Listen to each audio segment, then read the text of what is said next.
there is not a lot of hope at the moment amongst a lot of the public, but there is so much appetite for some hope.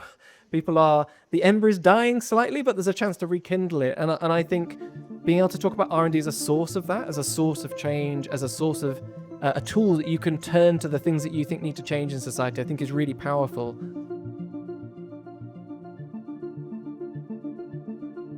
Today I'm going to talk to you a little bit about our Discovery Decade work and this idea of where the public stand on the value of R&D across society and in politics as well. By that we mean all types of R&D, so we're talking cross disciplines, all different types of sectors as well across the country. And what we're really keen to do is understand where it fits in the consciousness of the nation and whether or not there's more that as a sector we can do to help people engage with science, to feel enthusiastic about it, and to see that translate into political support. So in terms of what we really focus on with the project, at the heart it's about trying to work with R&D organisations, whether that's universities, businesses, charities, to really try and convey a more clear and compelling narrative about what our sector does. And I often say that our sector benefits from being stocked full of people who are deeply enthusiastic about what we do, but at the same time, sometimes we forget that not everybody else feels that way. So it's about trying to articulate that message, make it feel very personal to people, that it feels kind of connected to their communities and to daily life. And I often boil it down to say, it's about how do we make R&D matter to more people? And in order to kind of pursue that broad goal, what we've been doing breaks down into 4 broad areas across the last couple of years. First of all, we've gone straight to the data, which is we wanted to really take a way of wiping away our assumptions and asking, actually, how do people view research at the moment in society? How does it sit alongside big issues of the day about the NHS, filling in potholes, fixing schools? Where do people think it's relevant in the problems that they think need to be fixed in society? And how do they feel about investing money into it? So we've done a huge amount of data collection, which is all published as an open access resource, and I'll take you through some of the key findings in a moment. But we didn't want to stop there. We didn't want to just make this a kind of big report that gets dropped on people's doorsteps. What we've then done is take that data and distill it into a whole set of tools, advocacy tools, messaging tools. We've been able to offer people really practical advice about the words, the terminology that we use as a sector. How does that affect who you reach? How do different audiences view science? How do we choose the right framings and connection points? How do we reach new people? So we've been trying to distill all of this into some really usable tools that people can pick up, again, free to use and take away and use in their own work. And then finally, we've been trying to spot some opportunities to put this into action. So we very much at Case trying to work to get the sector as a whole to change its behaviour, but actually we recognise that sometimes a bit of a proof of concept goes a long way. So we've been looking for really targeted opportunities to put some of these ideas and opportunities into practice, and then to be able to show the sector how straightforward it is to try and how impactful it can be if we actually do it right. And then finally, through all of this, and particularly in the years ahead, we're trying to do this as a two-way dialogue with the public. We've been collecting a lot of data, which at times can be a little bit one way, but we are already moving into much more deliberative formats that allow us to actually not just ask how the public feel, but how we could build R&D in a way that actually resonates with the public in the future. What's the vision for the public's vision for R&D in the future in the UK? And to really do that in a way that feels two-directional. So I thought I'd start by just sharing some of the highlights from the data that we've been collecting so that you can understand what sort of themes and trends that we're seeing in the numbers that we've already got. In terms of what we're building from here, we have done a whole series of nationally representative polling. In total now, I think over 30,000 people we've surveyed in our polling. That gives us a really big data set to draw from on lots of big questions. And crucially, it lets us avoid losing minoritized voices in the aggregation of data. So we're able to look at the perspectives of different groups within society down to quite small levels, allowing us to really make sure that we're not missing perspectives on how R&D is valued or seen as useful. I, over the last couple of years, have sat in lots and lots of focus groups, hearing people talk about R&D in their own words. What does it mean to them? Where does it connect to their lives? What concerns do they have about it? And that was one of the most eye-opening things I've ever done in my career. And it's a really powerful way, I think, to kind of wash away any of your own assumptions about why you do what you do and hear actually whether it matters or not to people. And then finally, just to reiterate, via that QR code, you can see all of this stuff. It's all open access, all the way down to the data tables. We've really invited people to pick this up and use it and challenge us on our own conclusions from it. We've had some great engagement with it already, including kind of undergraduate students using it as topics for like data hackathons and things, and really trying to pick this data apart and understand what it means. So yeah, if any of what I say today is of interest, please do check out the data yourself. So What do we actually see within that data? Well, at the heart of it, and one of the biggest challenges, I think, is a dilemma, which is, on the one hand, we actually see pretty good initial support for the idea of R&D. A large majority in this country support the idea of government investing in it. It's seen as something that is quite supported across the political spectrum, although we are seeing some shifts in that in the most recent couple of years. But what we really see is something that actually the public look to and think it feels important, feels like a worthy thing. The idea of government investing money on it does not immediately kind of raise hackles. But the flip side of that same coin is that it doesn't feel urgent. And particularly at the moment with a cost of living squeeze that's still leaving its impact on people really struggle to see this as the thing that we should be putting money towards. And actually the idea that there's more pressing issues, everything from schools, hospitals, filling in potholes, it feels like a reason to cut R&D funding right now and come back to it later. And actually the public's experience of the COVID vaccine response has only reinforced that, which is in focus groups. People spoke to us about it being a kind of tap on, tap off situation, which is when we need you, we'll give you a call, but we don't need you right now. It's not an emergency. So the idea of being able to give sustained support to R&D just doesn't at the moment feel like the right priority for a lot of people. And in particular, I've sat in those focus groups across from people talking about research being a luxury, and that was the words that people used, which is, sounds like a nice thing to do, but it's just not for today. People very much spoke about the idea of R&D making life more expensive and more complicated. People said, oh, R&D, it just makes new iPhones, and they're always more expensive than the last one. We had a whole conversation up in Manchester about lowering energy bills and talking about heat pump technologies. And people in that group sat there and said, I can't afford the heat pump anyway. Why bother doing this technology development in the first place? What a waste of my public money. They spoke about developing medicines for the NHS, and they said the NHS can't afford them either, so why bother? That R&D is just making life more expensive and more difficult and more complex. That at the moment is a very, very broadly held view across lots of parts of the public, and it's a real challenge, I think, for our sector to seem relevant and helpful and useful in moments where actually times are really tough for a lot of people still. So how do we navigate that? How do we make R&D feel more relevant? And continue with the slightly bad news, I'm afraid. The data that we have allows us to look at where these feelings are spread across different demographics. And if you and I were to go out onto Euston Road right now, and we were to stop someone in the street, and you were to ask me before they'd spoken, what do you think they feel towards R&D? And do you think they're supportive, or do you think they're not? I'd only need one piece of information to have a pretty good guess, which is how old they are. And the hypothesis we went into this project with was that the younger you were, the more likely you were perhaps to support R&D, to be more enthusiastic about it. The opposite is true. The younger you are, the more skeptical you are about R&D, and particularly about public funding into it. If you're below the age of 44, you're far more likely to think that R&D doesn't benefit people like you, that we invest too much as a country in this and we should be putting the money elsewhere, that the UK just fundamentally can't afford to do this right now. And this is a really reproducible result across a huge suite of questions across focus groups. And it's a huge threat, frankly, to our sector, which is we're not relevant to the people who are paying the taxes and actually funding this stuff. We are at risk of really being seen as something that is dropped right down and is not at all useful to this age group, that they don't have any agency in it, they don't see it as a tool for achieving the things that they want to see done in society. And this is a group that care more deeply than anybody else about issues.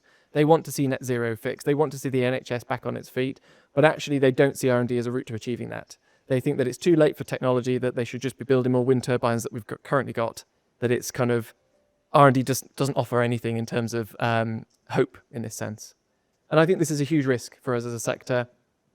From a very utilitarian perspective, this is Labour's core voter base. If they don't like what we do, it won't stay on the political radar for very long.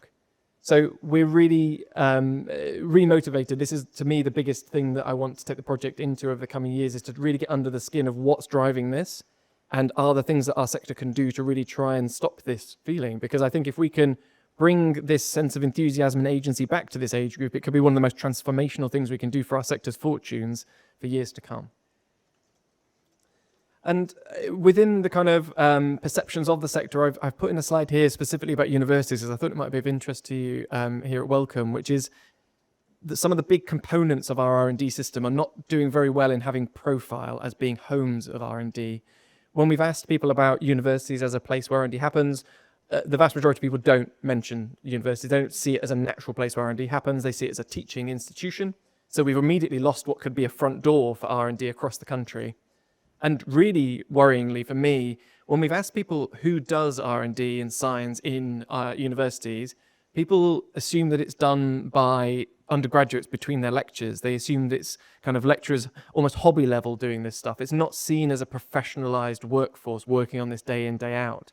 And therefore, it's unsurprising that when we show billions of pounds of public money flowing into a sector, people really struggle to understand where it goes, how it's spent, who it's employing. Someone in one of our focus groups talking about this said, those undergraduates are paying their own tuition fees, which are already too high. How on earth are we what are you spending this money on if they're paying to be there in the first place?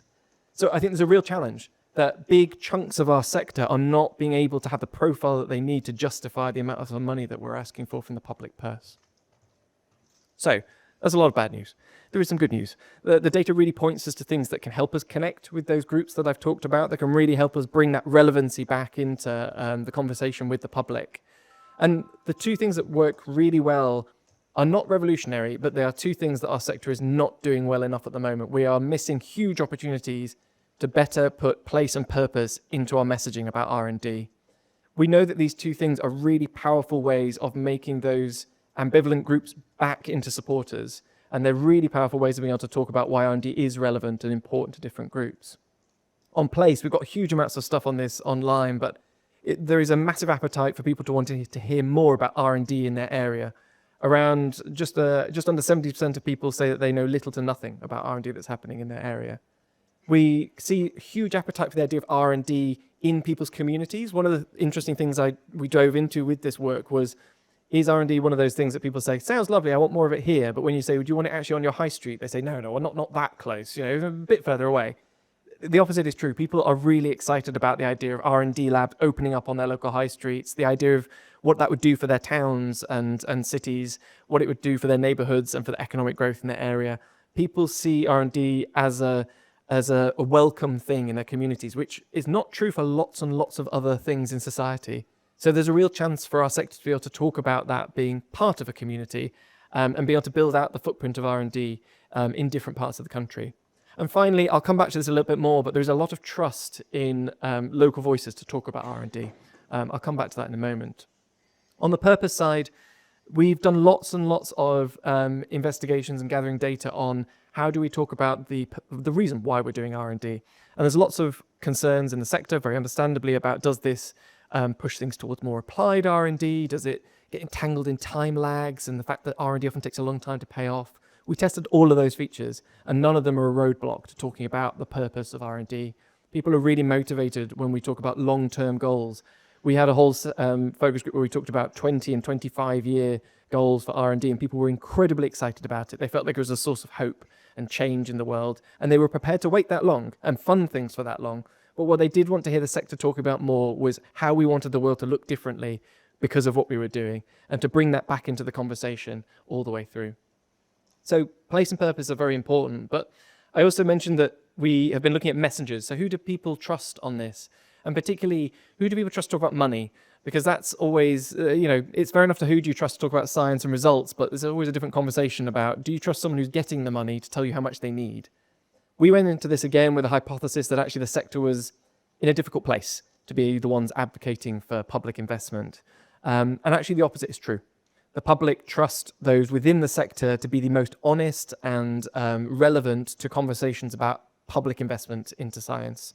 And actually, they really wanted to hear more from those doing the research, involved in supporting it, people like yourselves, really trying to kind of get out there and have the voice of the sector heard in public debate.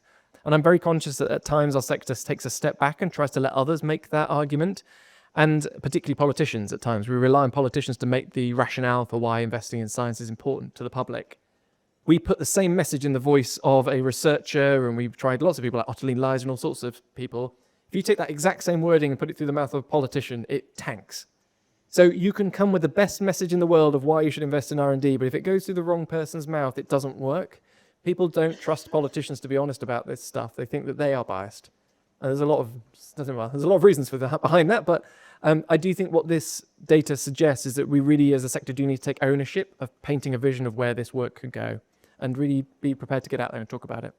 So that gives you a bit of a sense of the data, and I just wanted to finish with a couple of examples of where we've been putting this stuff into action. First of all, I mentioned that we've been taking this data and distilling it into actually usable things. We've been creating a whole series of advocacy guides, which are designed for talking to different types of audiences and offer really practical things around different terminology to use, different messaging frames, different ways of kind of connecting with people in different areas. The guide for engaging the public wraps all of that up into a really succinct guide to help people pick up and think about how they pitch their own advocacy, how they're talking about this stuff. We've developed a guide for engaging politicians. So again, it's for the people in our sector to think about, how do you talk to politicians about public interest in this? You'll have seen from a lot of what I've said is that there is a potential to do a lot more engaging the public and get a lot more excitement and feedback from the public, but politicians need to do it in the right way. So we've been, again, trying to offer really useful, practical stuff that people can take away. And then the final guide I'm going to talk about in a little bit more detail now, which is we've been really trying to think about how we get some of this information and opportunity for public engagement into the political conversation. And particularly with the general election last year, there was a big opportunity to mobilize some of the stuff that we've collected with the idea of trying to really broaden the pool of political champions that we have in Parliament. It's fair to say at the moment we suffer sometimes with the fact that, yes, you'll get the MP for Oxford West, but all you end up with is a set of politicians who very much have one big university or a big business in their constituency, and it seems like it drops off the radar of everybody else. So you end up with maybe 20 politicians and 630 who don't care. So we wanted to use the fact that there was a lot of turnover in the last Parliament, 50% new people, to really try and get ahead of this and say, actually, no, science, R&D is relevant to you in lots of different parts of the country. It's something that you can really engage with, even if you don't have a background in science, even if it's not a big feature in your constituency, it could become one. So we did a whole data gathering exercise that allowed us to develop constituency level figures showing how the public appetite looked at in individual constituencies. We're able to do this around really quite pointed questions of, how many people want their next MP to be a champion for R&D. They want to see more clinical trials in the local hospital. They want to see more local school kids going to visit R&D labs. They want an R&D lab on their high street. We were able to ask really pointed questions like that were very, very focused on the politicians. And we wrapped all of that up into this guide for R&D on the doorstep and sent it to parliamentary candidates who ran in the last election. So it was around 4,000 people across all parties. It offered some really clear rationale of, this is the level of appetite, so there's something to engage with here, and this is how you talk about this stuff on the doorstep if you're not an expert. You don't need to be. This is how you can talk about the role R&D could play in fixing local problems. And then we got a fantastic response. We had lots of candidates coming to us saying that this wasn't on their radar at all, but actually they saw this as a way of creating some hope and excitement and a new conversation in their campaigns. And what we did after the election was we followed up with all of the 650 MPs who did get elected, and we created 650 bespoke physical booklets, one for every single politician that had their stats in for their constituency, and a whole series of first steps towards becoming a champion for R&D, both in Parliament in Westminster and national level, but crucially locally as well. So how do you do both of those things and make sure that this feels like something that's owned locally? I've put kind of Keir Starmer's booklet up there, but what you can see here is it was a chance for us to really reach out to a whole new set of MPs, well beyond our usual suspects. And again, it's generated a whole set of conversations and emerging relationships with MPs who we just never would have had a conversation with before. So our hope is to be able to have a set of champions who are coming at it from a very different perspective. They're not here because they say, I've got a massive university. They're here because they say, my local hospital's failing and I want to see it get better. And the way we're going to do that is bringing more clinical trials and more excitement about the cutting edge technology to it. So there's a lot that we're trying to do around politics to get this into the conversation. And then the final bit was around place. I mentioned that this is a really powerful connection point, and we really wanted to try and start some proof of concept work to show what this would actually look like in practice. So we ran a whole series of 3 pilots across the country in different sizes of place. We did one in Belfast, we did one in Greater Manchester, and we did one in Stevenage with the local authorities or combined authorities in each of those places. And what we did was we said, we can bring a whole set of data that helps you understand how people in your area think about R&D at the moment, what their concerns are, what their hopes are, what the big issues are. But you know this population better than anybody else. And we brought them together with local businesses, science parks, developers, universities, education institutions. And we sat in a room and we worked through, what does the unique identity of R&D in Stevenage actually look like? Why is it different from everything else? What do you do here that matters to the people locally? And how do we talk about that more eloquently? And we were also able to understand how the conversations about R&D were differing in these different places. An example, in Stevenage, The town centre there, which is a new town, so it's a kind of 1950s, 60s town centre. It's really struggling. They've lost a lot of shops. There's a lot of empty units at the moment. They have just had one of the vacant shops knocked down, and they're building a wet lab right in the middle of town because there's not enough space on the out-of-town science park anymore. There's a really interesting question that's playing out right now, which is how do the people of Stevenage feel about that? Do they miss the TK Maxx? Do they feel that this is another alien spaceship landing in the town centre that's nothing to do with them and doesn't even try and engage them and is just squeezing life out of the town centre? Or do they see it as a positive contribution? Do they see it as a member of the community? Is it bringing life back to the shops? Are those people buying sandwiches in the shop next door? It's as simple as stuff as that. I think it's really interesting to engage with those conversations proactively and not just foist science into wherever it fits in society, but actually to think, how does it belong as a member of this community? And how does that differ from the town next door? How does it differ from the city next door? What makes Stevenage so unique? And what we were able to do was work with different partners to say, what do you put on the hoardings around that building site? Simple as that. We asked them and they said, well, we're going to put some test tubes. And we said, well, that's a waste. It should be a story about Stevenage. It should be why you're here. Why didn't you go next door? Why did you choose this place? So we've been working with all these partners to try and say, actually, this is a chance to tell a story that is unique to this area. And as part of that, as a part of this pilot, we landed on this idea, a locally held belief that Stevenage is often kind of a place that you just race through in the train, that it's overlooked as a kind of satellite town, and yet it's got all this really cool stuff going on, Airbus building Mars rovers, loads of cool stuff at the GSK plant just outside the town. And so we worked with those local stakeholders and ran a prototype billboard campaign. This was live in King's Cross, just down the road. That's near the Harry Potter shop, if you know. And at Stevenage Station, that was talking about Stevenage as a destination. And the councillors, like the actual town councillors who sat with us in those meetings, said, this is what we can talk about on the doorstep, is that Stevenage isn't another place to pass by. It's a destination for this stuff, and we should be proud that this is happening here.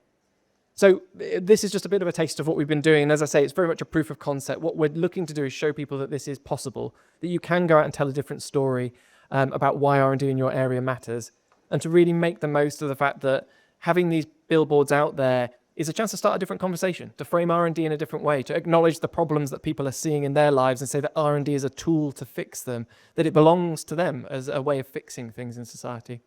So that gives you a bit of an overview of all the work. As I've said, please do drop us an email, any questions, interest in this stuff. We love unpacking the data, cutting it in different ways. But it's been really nice to tell you about it today. So thanks.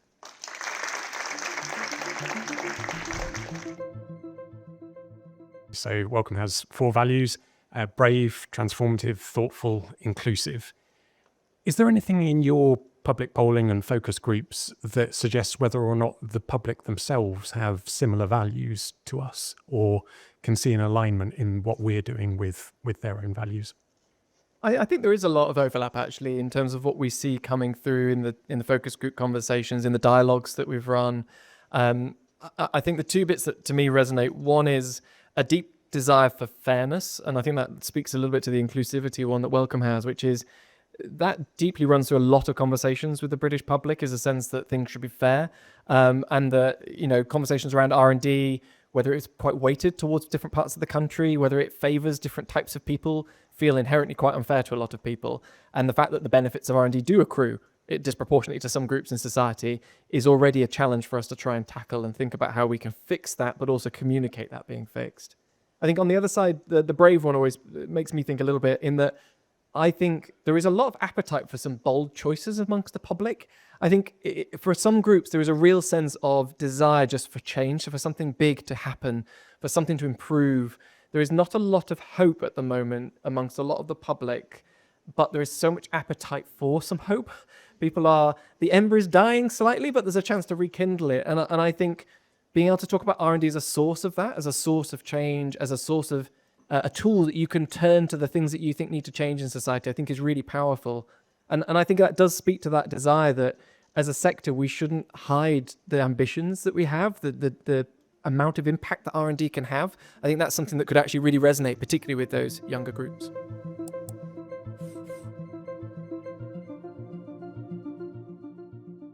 From what we see in the conversations we've had, the profile of what research is so low that actually there's not much visibility of this different types of research. When we've asked people unprompted, we explain what R&D is in a broad sense, and we say, what do you think counts as that? People go to 2 things very reliably. They go to consumer technology, and they go to medical research, which is positive. but that's largely driven by COVID. And I think the challenge with that is it clouds and hides a huge amount of different type of research. And only in the last maybe year or two have we seen AI break through that barrier as a public awareness thing. And again, the challenge with all these things is that they dominate people's view of whether research is good or bad, because that's the only thing that comes to mind. So I think one of the challenges the sector has is even just raising the profile of some of those other types of research. And when we have done that, actually, we don't see any immediate kind of buyout of different types of research, particularly if we're able to talk about purpose and place. We found it actually very easy to talk about lots of different types of disciplines, for example, and for people to say that those seem useful. So I think the challenge is, raising visibility to start with is a challenge.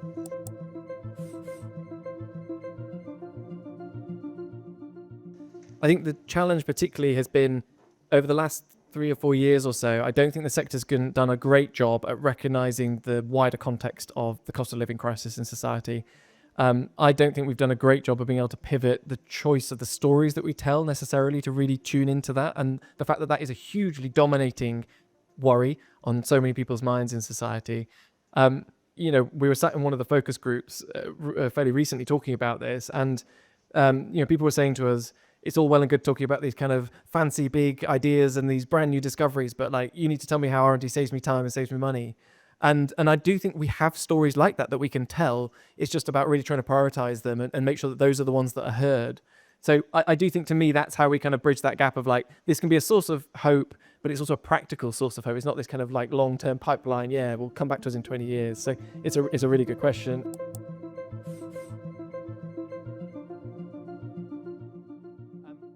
On the two-way dialogue, yes, this is something really exciting. So towards the end of last year, we ran a dialogue exercise which was designed to try and look at that more vision, that long-term question, which is, yes, it's great to understand how people feel now and tweak our wording and do things better, but where are we heading? What does 20 years look like if the public really felt that R&D was a national mission for the country? What would that even mean? What would that look like? What would the public want from the sector for that to be true? And so we ran a whole dialogue exercise with 33 people from across the country, and put together what we've called the People's Principles for R&D, which is looking at this idea of what's the foundation on which we have that conversation? How do we build a vision that is owned by the public as well as the sector, and do that in a really practical way? We're taking that back into our work over the next couple of years, with the idea of trying to bring more of that kind of dialogue element into CASE's policy development.